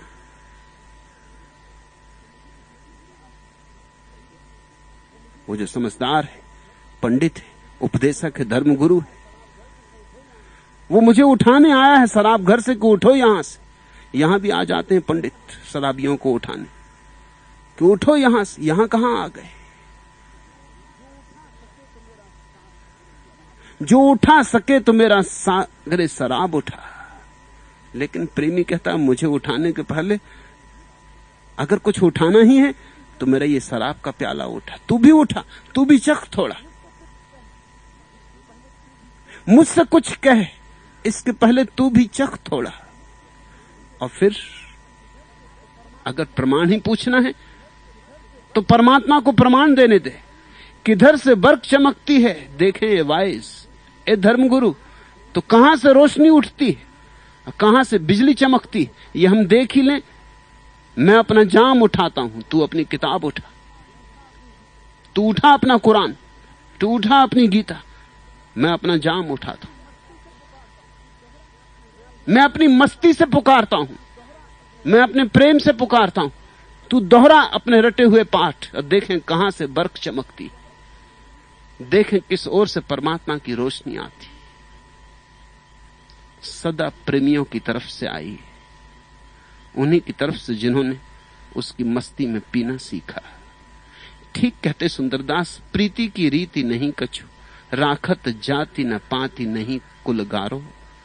प्रेम के नेम कछु नहीं दीसत, लाज न कानी लाग्यो सब खारो। लीन भयो हरिसो अभी अंतर, आठो जाम रहो मतवारो। सुंदर को न जान सके यह, गोकुल गांव को पेंडो ही न्यारो। ये जो गोकुल के गांव का रास्ता है ये बड़ा न्यारा है। सुंदर को न जान सके ये जानने की बात नहीं, ये अनुभव करने की बात है कि ये गोकुल का रास्ता बड़ा न्यारा है। यहां नियम नहीं, विधि नहीं, व्यवस्था नहीं,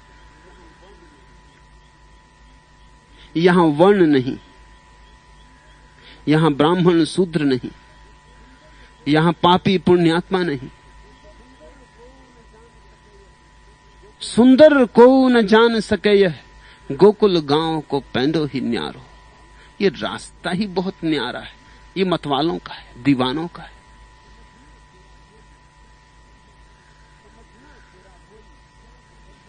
समझना तेरा कोई आसा है जालिम, ये क्या कम है खुद आसना हो गए हम। भटक कर पड़े रहजनों के जो हाथों, लुटे इस कदर रहनुमा हो गए हम। जुनूने खुदी का ये ऐनाच देखो, कि जब मौज आई खुदा हो गए हम। मोहब्बत ने उम्रे अबद हमको बख्शी, मगर सब ये समझे फना हो गए हम। लोग तो समझते हैं कि प्रेमी मिट गया, मर गया, मोहब्बत ने उम्रे अबद हमको बख्शी, लेकिन प्रेम तो अमरता देता है। प्रेम के मृत्यु अमरता का द्वार है। मोहब्बत ने उम्रे अबद हमको बख्शी, मगर सब ये समझे फना हो गए हम। लोग यही समझे कि बर्बाद हो गए, कि पागल हो गए, कि दीवाने हो गए। और प्रेमी ने सब पा लिया जो भी पाने योग्य है। प्रेमी ही पाता है। प्रेमी धन्यभागी है, उससे बड़ा धन्यभागी और कोई भी नहीं।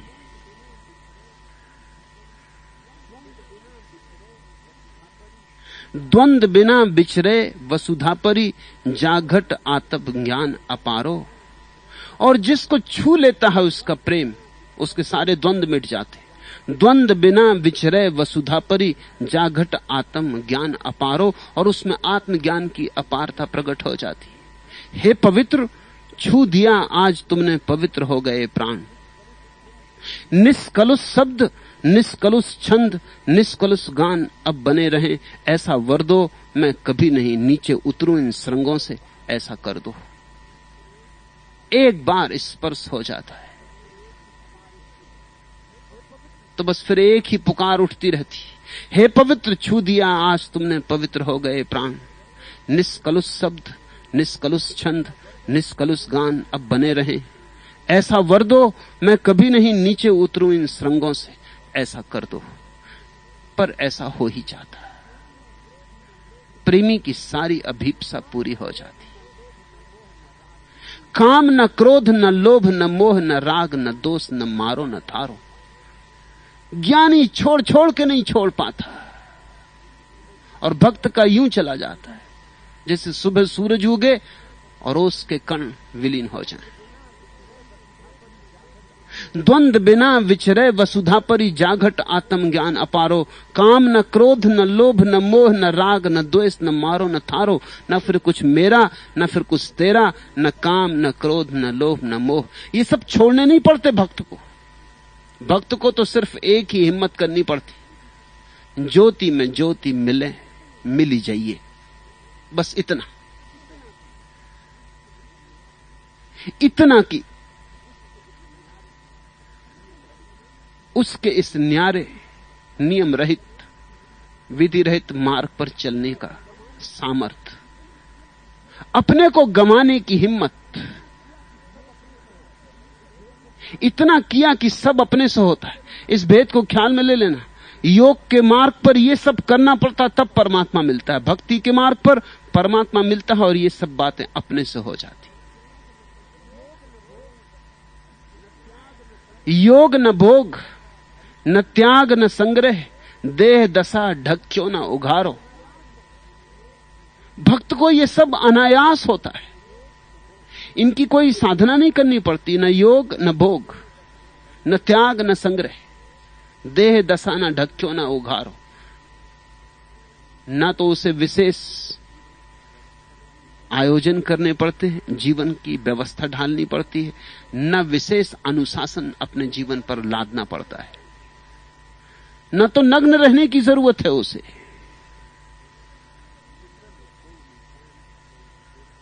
सुंदर को न जान सके यह गोकुल गांव को, पैंडो ही न्यारो।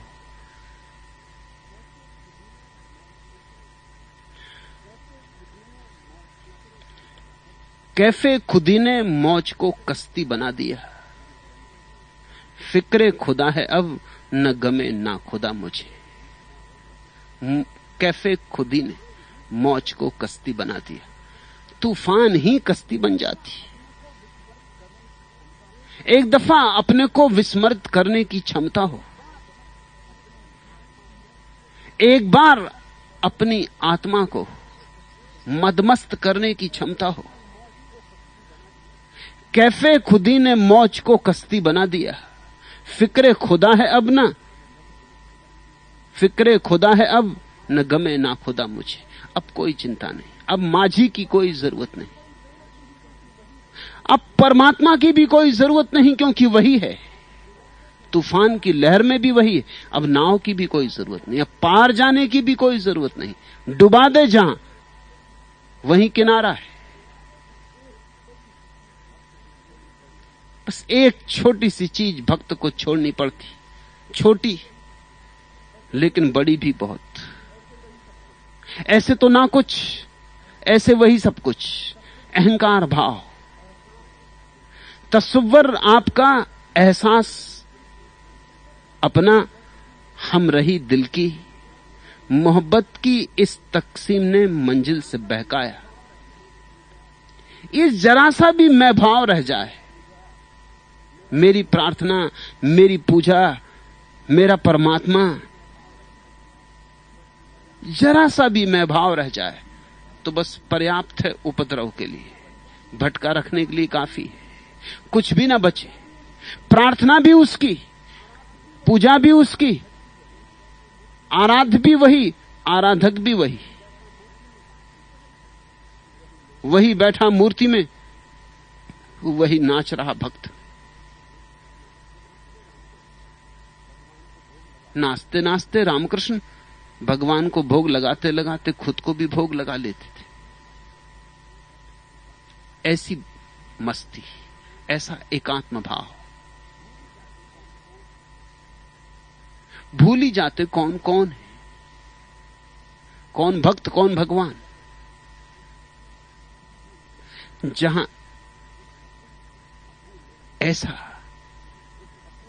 अपूर्व घटता है, उस अपूर्व की सूचना दे रहे हैं सुंदरदास। सुंदर को न जान सके यह, गोकुल गांव को पैंडो ही न्यारो।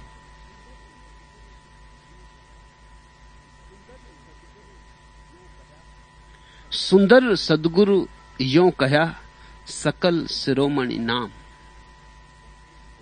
उसकी याद करो, उसे पुकारो, बस यही साधना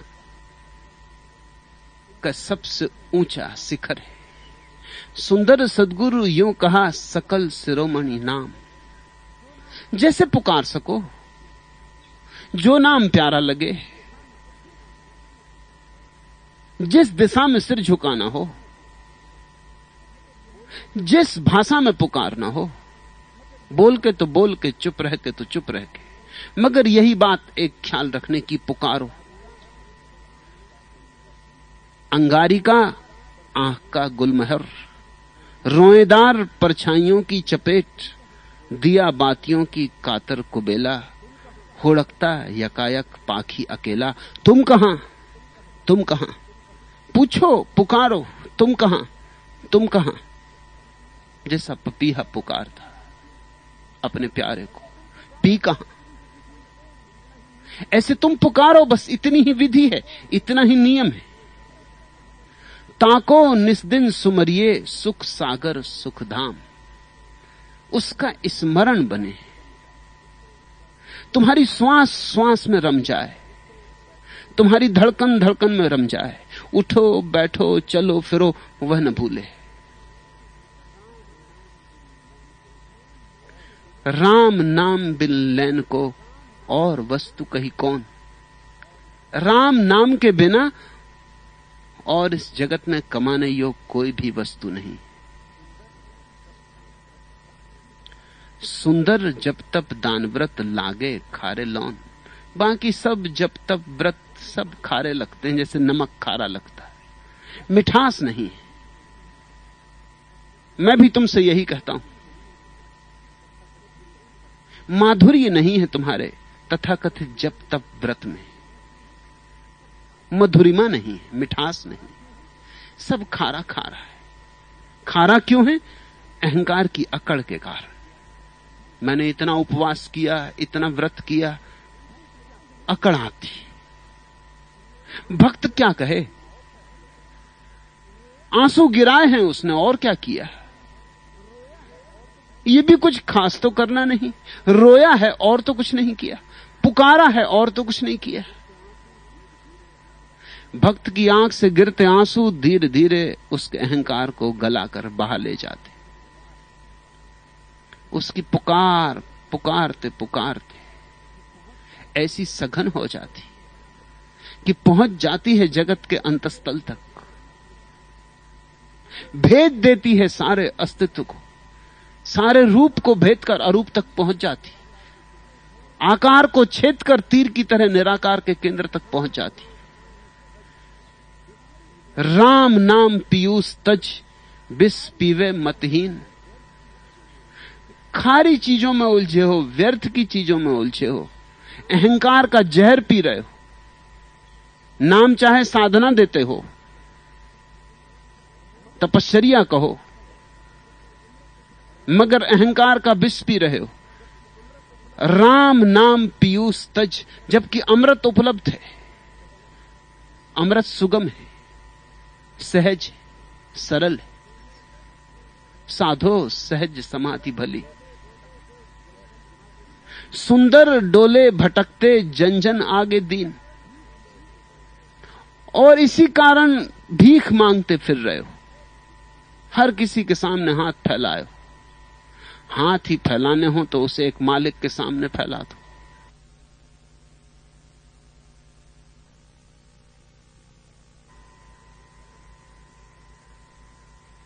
कहानी मुझे प्रीतिकर है, मैंने बहुत बार कही। फरीद को उसके गांव के लोगों ने कहा, अकबर से प्रार्थना करो कि गांव में एक मदरसा खोल दे। फरीद के पास अकबर आता था। फरीद एक सूफी फकीर हुआ। फरीद ने कहा ठीक। फरीद गया राजमहल, सुबह ही सुबह पहुंचा। उसे ले जाया गया महल के भीतर। सम्राट तब प्रार्थना कर रहा था, उसके हाथ इबादत में उठे थे। तो फरीद पीछे खड़ा होकर सुनता रहा कि क्या प्रार्थना कर रहा है अकबर। अकबर ने प्रार्थना खत्म करते समय कहा, हे प्रभु, हे परमात्मा, हे परवरदिगार, मेरे धन को और बढ़ा, मेरी दौलत को और बढ़ा कर, मेरे राज्य की सीमाओं को विस्तीर्णता दे। फरीद उल्टे पांव लौट पड़ा। अकबर की प्रार्थना पूरी करके जैसे ही अकबर उठा, फरीद को उसने सीढ़ियां उतरते देखा, भागा। फरीद के प्रति उसको बड़ा आदर था। पैर पकड़ लिए और कहा, आए, पहली दफा आए, और कैसे चले, कैसे आना हुआ? फरीद ने कहा, भूल हो गई, व्यर्थ आना हुआ। मैं तो सोचता था सम्राट के पास जा रहा हूं, लेकिन यहां भी एक भिखमंगा पाया। गांव के लोगों ने कहा था मदरसा के लिए मांग कर दो, तो मैंने कहा ठीक। आया था मांगने की गांव में एक मदरसा खोल दो, मगर अब क्या मांगू, अभी तो तेरी मांग ही पूरी नहीं हुई। ये मदरसा थोड़े तेरे साम्राज्य को और कम कर देगा, थोड़ा पैसा तेरा और कम हो जाएगा। नहीं नहीं, ये मैं न करूंगा, ये बात खत्म हो गई, मुझे जाने दे। सम्राट ने कहा कि ऐसा ना करो, मदरसा खोल दूंगा, एक नहीं 10 खोल दूंगा। लेकिन फरीद ने कहा, अब तुझसे न मांगूंगा, तू जिससे मांग रहा था, अगर मांगना होगा तो उसी से हम भी मांग लेंगे। जगह जगह हम हाथ फैलाए, उस एक के सामने हाथ फैला दो, वो खुद अता करे तो जहन्नम भी बहिश्त। मांगी हुई निजात मेरे काम की नहीं। और सच तो यह है कि भक्त उससे भी नहीं मांगता, भक्त मांगता ही नहीं, भक्त तो अपने को समर्पित कर देता है। निजात उसे मिलती, स्वर्ग उसे मिलता है, आनंद की उस पर वर्षा होती। वो खुद अता करे तो जहन्नम भी बहिश्त। मांगी हुई निजात मेरे काम की नहीं। मांग के भी क्या मांगना, बिना मांगे मिले तो मूल्य है। मांगने में ही बात खत्म हो गई, मांगने में ही हम भिखमंगे हो गए, मांगने हो गए। बिना मांगे मिले तो हम सम्राट, और परमात्मा देता है, बिना मांगे देता है। पर उसकी तरफ आंख तो उठाओ, उसके न्यारे रास्ते पर तो थोड़ा चलो। सुंदर को न जान सके है गोकुल गांव को पैंडो ही न्यारो। सुंदर डोले भटकते जन जन आगे दीन। सुंदर सुरति समेट के सुमिरन सो लवलीन। मत फिरो मांगते, मत फिरो संसार में भटकते। इकट्ठा कर लो अपनी स्मृति को, अपने बोध को, अपने ध्यान को। सुंदर सुरति समेट के सुमिरन सो ललीन। सारी ध्यान की ऊर्जा को इकट्ठा करके उस एक को एक बार पुकार लो।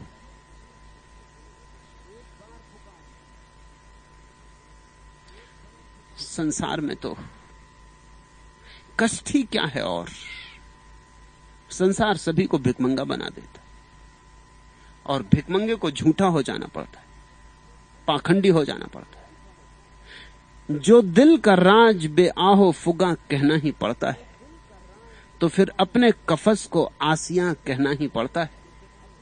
तुझे ये तायरे साखे नसेमन क्या खबर इसकी, कभी सयाद को भी बागवां कहना ही पड़ता है। ये दुनिया है, यहां हर काम चलता है सलीके से, यहां पत्थर को भी लाले गिरा कहना ही पड़ता है। वह फैजे मसलहत ऐसा भी होता है जमाने में कि रहजन को अमीरे कारवां कहना ही पड़ता है। जबानों पर दिलों की बात जब हम ला नहीं सकते, जफा को फिर वफा की दास्तां कहना ही पड़ता है। न पूछो क्या गुजरती है दिले खुददार पर अक्सर, किसी बेमहर को जब मेहरबान कहना ही पड़ता है। लेकिन इस संसार में तो ये चलता है, पापी को पुण्यात्मा कहना पड़ेगा, कंजूस को दानी कहना पड़ेगा, झूठों को सच्चा कहना पड़ेगा। न पूछो क्या गुजरती है दिले खुददार पर अक्सर, किसी बेमहर को जब मेहरबान कहना ही पड़ता है। जो कठोर है, जिनमें करुणा का कोई लवलेश भी नहीं, उनको जब महाकरुणावान कहना पड़ता है तो दिल पे क्या गुजरती। ऐसे झूठ बोलते बोलते तुम भी झूठ हो जाते हो, मगर ये संसार का सलीका है, ये उसकी व्यवस्था है, ये उसकी राजनीति है। जो दूसरों से मांगने जाएगा कुछ, उसे झूठे पाखंड में पड़ना ही होगा। मांगो मत, एक प्रभु को पुकारो, एक प्रभु के चरणों में सब समर्पित करो, और फिर देखो सब आता है, सब मिलता है अनायास, बिना मांगे। और जब बिना मांगे मिलता है तो उसका मजा और, तब वह भेंट है, भिक्षा नहीं, तब प्रसाद है। सुंदर सुरति समेट के सुमरन सो लवलीन, मन बच क्रम करी होत हैं हरि ताके आधीन। तुम मन से, वचन से, कर्म से उसे पुकारो तो भगवान तुम्हारे अधीन हो जाएगा। सुमिरन ही में सील है, सुमिरन में संतोष, सुमिरन है ते पाइये सुंदर जीवन मोस। उस एक परमात्मा के स्मरण में ही सारा चरित्र छिपा है। ये वचन सोचना गूढ़ है, विचारना गहन है, भीतर इसे गुनगुनाना, इसमें बड़ा स्वाद है। एक ही चरित्र है भक्त का, परमात्मा का स्मरण, और उसके स्मरण से ही उसके जीवन में सब रूपांतरण होने शुरू हो जाते। उसकी एक किरण भी याद की आनी शुरू होती तो सब कलुष मिटने लगता है, कलमस गिरने लगता है। दिया जला, अंधेरा गया,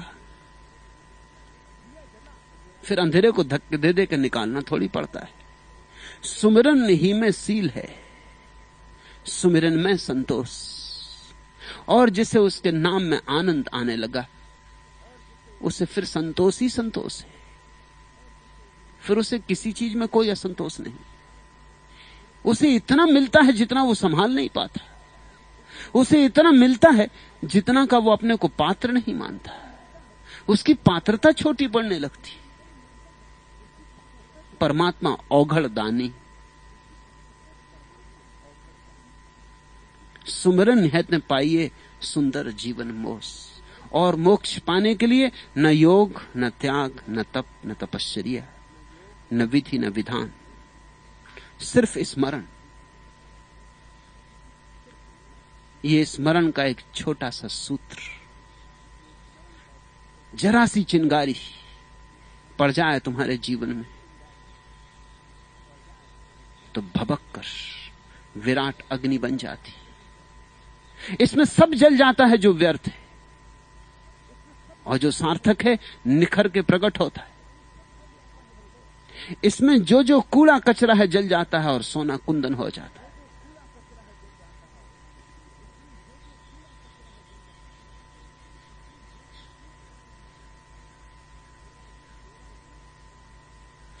मेरा जो हाल हो सो हो, बर के नजर गिराए जा। मैं यूं ही नाला कस रहूं, तू यूं ही मुस्कुराए जा। लहजा ब लहजा, दम ब दम, जलवा व जलवा आए जा। तसना ये हुस्ने जात हूं, तसना लबी बढ़ाए जा।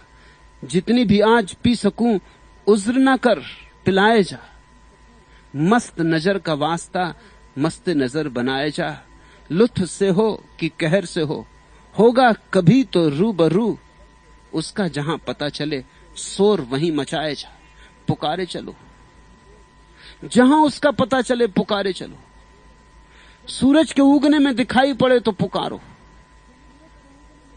चांद की शीतलता में दिखाई पड़े तो पुकारो, फूलों में मुस्कुराए तो पुकारो, हवाओं में लहराए तो पुकारो, लोगों की आंखों में झलके तो पुकारो, अपने भीतर स्मरण आए तो पुकारो। लुत्फ से हो कि कहर से हो, होगा कभी तो रूबरू। उसका जहां पता चले, शोर वहीं मचाए जा। तसना ए हुस्न जात हूं, तसना लबी बढ़ाए जा। उससे एक ही प्रार्थना करना कि मेरी प्यास को बढ़ा, कि मेरी प्यास को जला, कि मैं प्यास ही प्यास हो जाऊं, ऐसा कर। और कुछ न मांगना। जितनी भी आज पी सकूं, उज्र न कर पिलाए जा। प्यास बढ़ा और पिला, और इस भांति पिला कि मेरी प्यास तेरे पिलाने से और बढ़ती जाए। इस प्यास और पिलाने का दौर जब शुरू होता है, भक्त प्यासा होता है, भगवान पिलाता है। इसलिए सूफी भगवान को साकी कहते, जो मदिरा ढाल देती तुम्हारे प्याले में। तुम्हारी तरफ से बस इतना ही चाहिए कि तुम एक खाली प्याले बन जाओ, एक खाली पात्र। है दिल में दिलदार सही, आंखियां उलटकर ताही चितइये। आब में खाक में बाद में आतस जान में सुंदर जान जनइये। नूर में नूर है, तेज में तेज है, ज्योति में ज्योति मिले मिल जाइए। क्या कहिए कहते न बने, कछु जो कहिए कहते ही लजाइए। जा सो कहूं सब में वह एक, तो सो कहे कैसो है आंख दिखाइए। जो कहूं रूप न रेख तिसे कछु, तो सब झूठ के माने कहिए। जो कहूं सुंदर नैनन मांझी, तो नैनो बैन गए पुनि हइये। क्या कहिए कहते न बने, कछु जो कहिए कहते ही लजाइए। प्रीति की रीति नहीं कछु राखत, जाति न पाति नहीं कुल गारो। प्रेम के नेम कहूं नहीं दीसत, लाज न कानी लाग्यो सब खारो।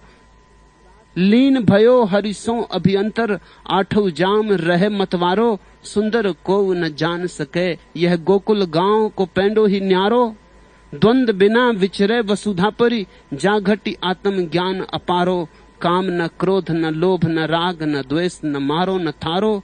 योग न भोग न त्याग न संग्रह, देह दशा न ढक्यो न उगारो। सुंदर को न जान सके, यह गोकुल गांव को पेंडो ही न्यारो। जाना तो नहीं जा सकता, लेकिन जिया जा सकता है। मैंने तुम्हें इसीलिए पुकारा कि इस गोकुल गांव के अनूठे रास्ते पर तुम चल सको। तुम यहां तक आ गए, और थोड़े आगे बढ़ो। सुंदर को न जान सके, यह गोकुल को पेंडो ही न्यारो। पर जिया जा सकता है, और जीना ही जानना है, और जानने का कोई उपाय नहीं। यहां ढल रही शराब, तुम प्यास को जगाओ। यहां उसका स्मरण हो रहा, तुम जरा अपने हृदय को मेरे हृदय की तरंग से जोड़ो। यह घटेगा, तुम इसके अधिकारी हो। यह प्रत्येक का जन्म सिद्ध अधिकार है। और जब तक गोकुल के गांव की तब तक सब चलना व्यर्थ है। चलो कितना ही कहीं पहुंचोगे नहीं। इस अनूठे रास्ते की पुकार सुनो, इस चुनौती को अंगीकार करो। आज इतना है।